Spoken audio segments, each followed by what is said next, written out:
Hey folks, I'm best-selling author of The Power is Here, David McKnight. In today's video, you'll see part one of my interview with financial advisor and radio show host David Hayes, in which we discuss, among other things, how we can permanently fix Social Security, Medicare, and Medicaid overnight.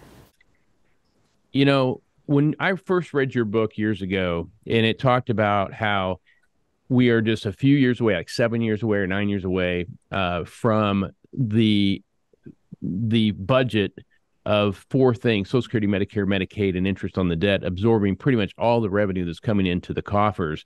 Back then, it was like 77%. And, here we are, right? We're right on the cusp of that. We're $33 trillion in debt, continue to spend.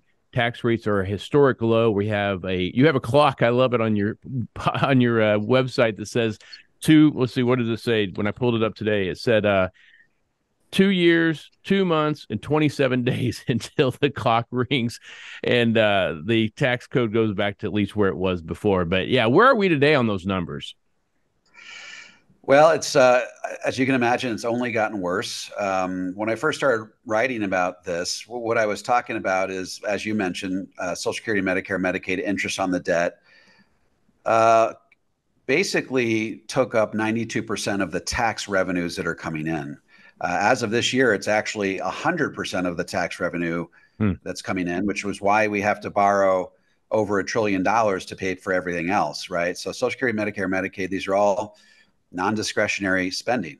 Interest on the national debt's non-discretionary spending. The thing that's scary about it is we don't have control over it. We can't just say, we're going to cut back this year like we might say military. These are things that require an act of Congress to change, because these things are all, it's required to pay by law, and they're indexed to inflation by law. Right. And so just by definition, as baby boomers move out of the workforce onto the rolls of the entitlement programs, as inflation goes up, the cost of these programs starts to explode and consumes a greater and greater portion of the tax revenues coming in. So as of right now, it's 100% of revenue flowing into the U.S. Treasury goes to pay for those four things.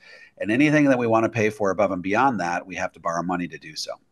So I don't know if you ever followed Mick Higley. He wrote By the Numbers for years and years and years. He actually retired, but he sent me, and you may have gotten this.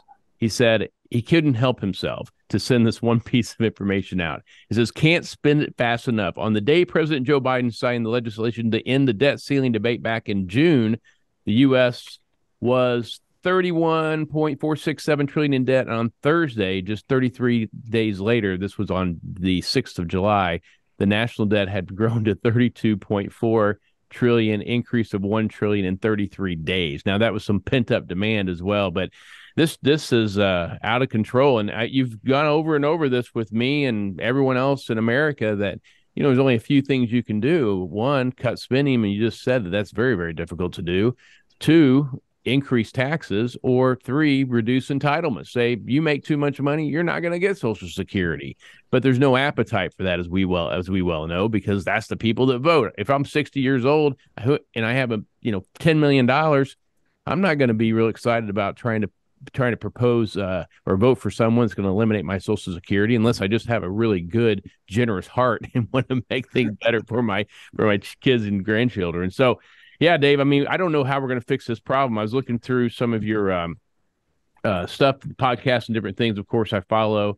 But, how quickly can we solve these problems? And the longer we wait, the harder and more difficult it becomes.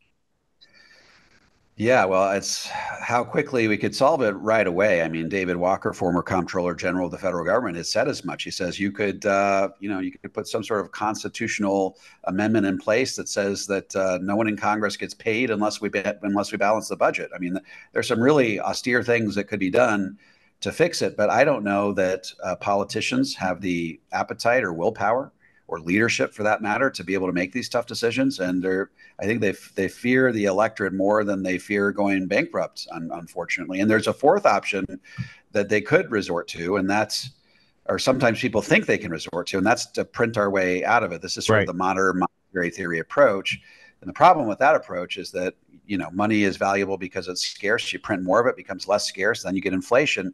And the problem is, like I said earlier, Social Security, Medicare, Medicaid are all linked to inflation by law. And so as you increase the money supply to pay for these things, it increases the cost of these programs commensurately because inflation goes up. So it's like a dog chasing its tail. You never really have enough money to pay for these things. So you can't really print your way out of it. What does that lead? You can either increase taxes, reduce spending, some combination of the two.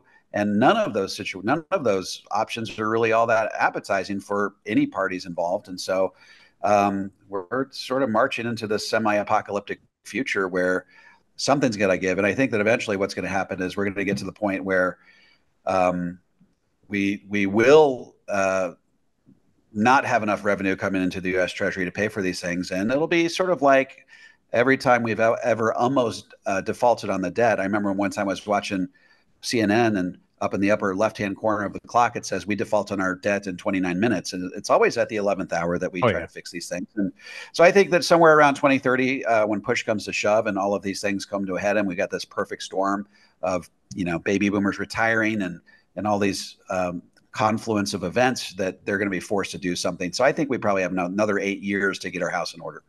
We're going to take a quick... Okay, folks, that was part one of my interview with David Hayes. If you would like some help implementing a balanced, comprehensive approach to tax-free retirement that shields you from the impact of higher taxes, head on over to davidmcknight.com and click on the Connect with an Advisor button. I'm happy to refer you to an advisor in the Power Zero network that has been trained, vetted, and qualified personally by me. If you're a financial professional and want to learn how to become a certified Power Zero advisor, head over to powerzero.com and opt into my free video series. And if you have any comments or questions, feel free to drop them into the comment section below. I'll respond to every single one of them personally. And don't forget to click like, subscribe, and the bell so you never miss a video. This is David McKnight. I look forward to seeing you on the next video.